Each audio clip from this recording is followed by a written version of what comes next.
Alright boys, British Dad 1974 here. So I did recently post a video called Colloquial Linguistics, and something popped in my head after I watched it through and I thought was kind of relevant. And I'll keep this one real short.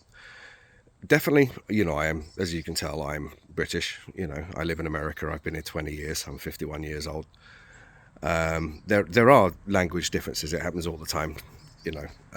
Words have different meanings here than they do in the UK, believe it or not. One of the funniest being the word fanny. And if you don't understand what I mean, just look it up. It's quite hilarious, especially when we watch American movies in the UK and people use the words like fanny. The typical things like when we say pants, we don't actually mean your pants. We actually mean your underpants, because what you call pants, we call trousers. So again, just real slight little differences between American English and English, or British English as I am, I suppose. So this raises a question that I found very difficult. Now, we've all been in court, where you've got the defendant or, the mother or whoever this happens to be in your case. And you've got their lawyer, trying to fire those stupid fucking questions, the closed-ended ones that are designed to trip you up, not to actually help the case. You know what they're up to. I'll give you a simple example is, while we're talking about this, one of the questions from my ex-wife's lawyer was, is it true you don't like her boyfriend? Well, she asked it as a yes or no question, so I can only legally answer with a yes or no. And so, of course, I said, well, yes, that's true. I don't like her boyfriend at all. And then she immediately jumps onto the next question. Now, what she's not allowing me to say is why I don't like her fucking boyfriend, right? The reason I don't like her boyfriend is because he is the man who was having an affair with my wife while I was at home with 4 children.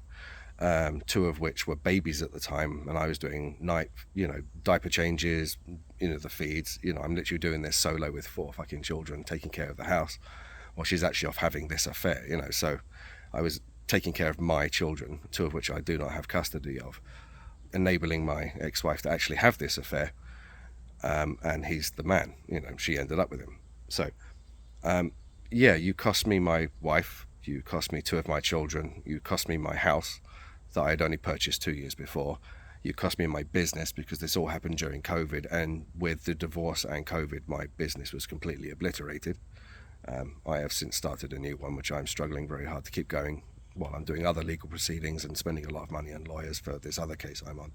So, things are challenging. Well, like I said about the question, you don't get a fair chance to answer your questions. And sometimes I have to take a little longer because I have to be incredibly careful. A courtroom is a room where words are very important. Words have multiple meanings, and you have to be very, very specific in your definitions, because if you trip up, anything you say accidentally, or anything that is, in my case, colloquial, can be misinterpreted. So I have to think very, very carefully before I answer those kinds of questions. I mean, I already stumble now when I'm talking to you at the minute, because there's a lot going on in my head and it's very hard to formulate my thoughts, So I'm also doing this in court. I'm under stress, which means my accent comes out a lot more. I tend to revert back to English because that's my natural language. And I'm also a little bit confused because I'm running on probably not much sleep. So all those factors together.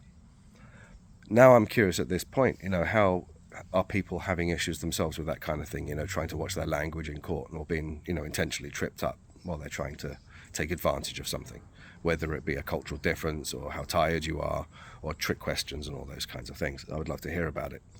What happens if you're Spanish, or Mexican Spanish. I want to be polite.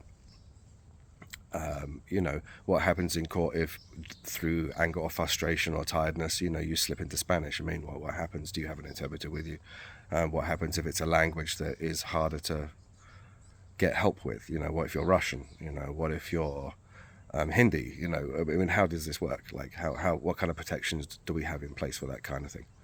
And also, I just want to know your experiences. I want to know if it's ever actually cost you anything, like saying the wrong word because of your culture when you're tired and under stress has actually cost you something. I'm very interested to hear your feedback on that, so please do. Anyway, I would just like to remind people, please do like and subscribe. The whole point of this channel is actually to give support to fathers, their children, and the fathers' partners who watch their partners go through this and their children, people that love them. So we can have a safe space where we can sit and talk and even just bullshit about whatever you want. Anybody who's feeling really low that just wants to, reach out and have somebody to talk to, somebody to lean on. I would very much like to be that person. And, I would really like to make a difference, and I would really like to help, and I would really like some support to help other people. It's not going to happen if it doesn't get out. It's not going to happen if people don't know. And I just want at least one person out there that is probably even at the end of their rope, if you catch my drift, that needs to reach out. Then you do have friends. You do have people that know how you feel. You do have support. And this is here for you. Even if you just want to bullshit about your day, I don't care. We're here. We're friends. So having said that, I think that's it. This is British Dad 1974, signing off.